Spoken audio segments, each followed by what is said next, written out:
Resident Evil 6 has some outstanding production elements, but expensive-looking cutscenes don't make for a good game.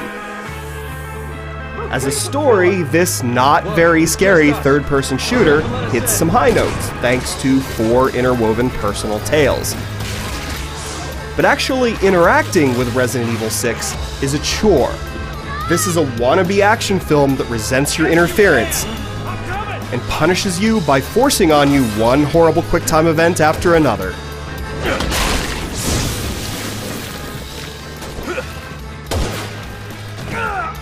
But before we get to the bad, let's look at the good.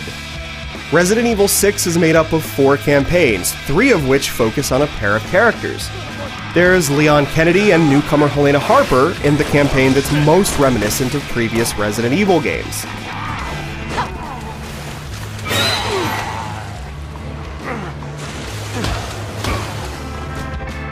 There's Chris Redfield and Pierce Nivens in a military shooter type chapter.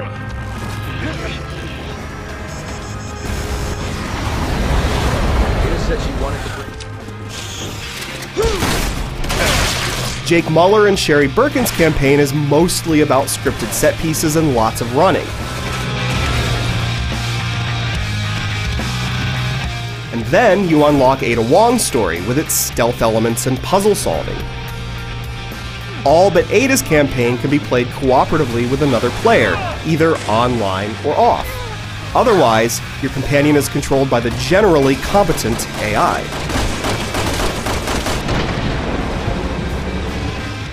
The story doesn't provide a very memorable villain, but the 4 intertwining tales make it easy to get caught up in the mystery.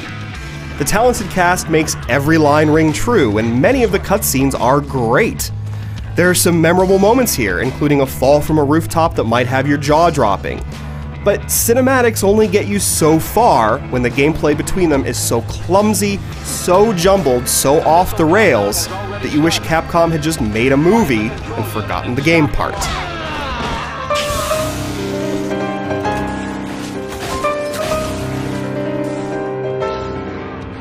The prelude introduces you to the gameplay basics and also serves as a warning of what's to come.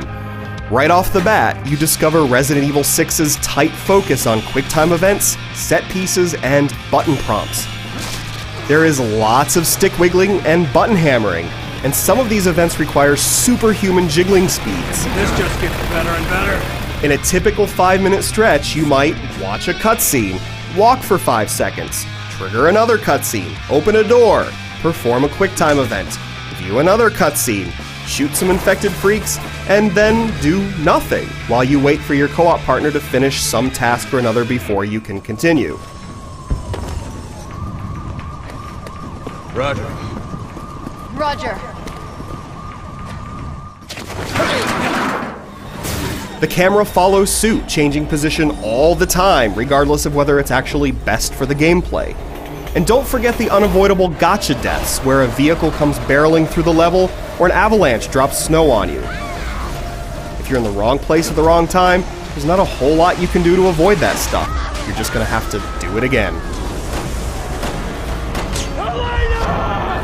Furthermore, there are so many scripted set pieces with limited interactivity that they disrupt the gameplay. You're constantly running towards the camera to escape from something. Shit! Run! Son of a bitch, he's strong! Or encountering button prompts when you just want to handle the situation your own way. Resident Evil 6 yanks control from you all the time and forces you to stare at something dramatic, even when you're in the middle of shooting. Smart games have you press a button to look at stuff like that, or just let it happen. Resident Evil 6 isn't a smart game, and it doesn't care if moving the camera messes up what you're doing. Connection complete. You do kill some mutated grotesqueries in the middle of all this. The core mechanics are similar to those in other third-person shooters, but with the idiosyncrasies that defined Resident Evils 4 and 5. The camera stays close behind your back and the pace is deliberate. Infected enemies behave in all sorts of cool and disgusting ways, and react properly to getting shot or slammed into. You can also kick and pummel them through the use of more on-screen button prompts.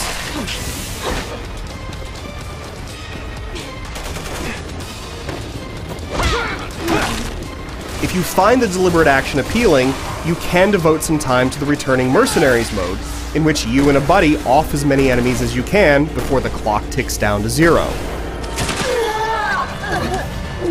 There's not much in the way of survival horror here, though there are some nice throwbacks to Resident Evils 4 and 5. But Resident Evil 6 is focused more on action and quick-time events than building tension.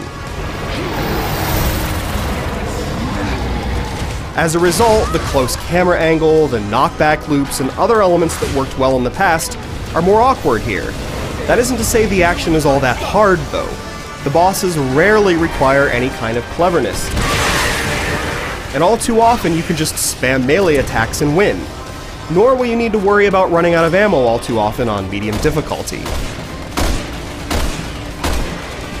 There's nothing inherently wrong with lots of cutscenes, or quick-time events, or set pieces.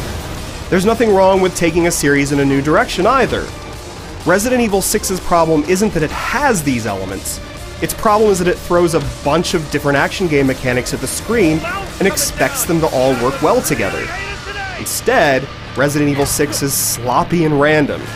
You've never quite seen a mess like this. But what a mess it is, and a disappointing development in a series that has lost its way.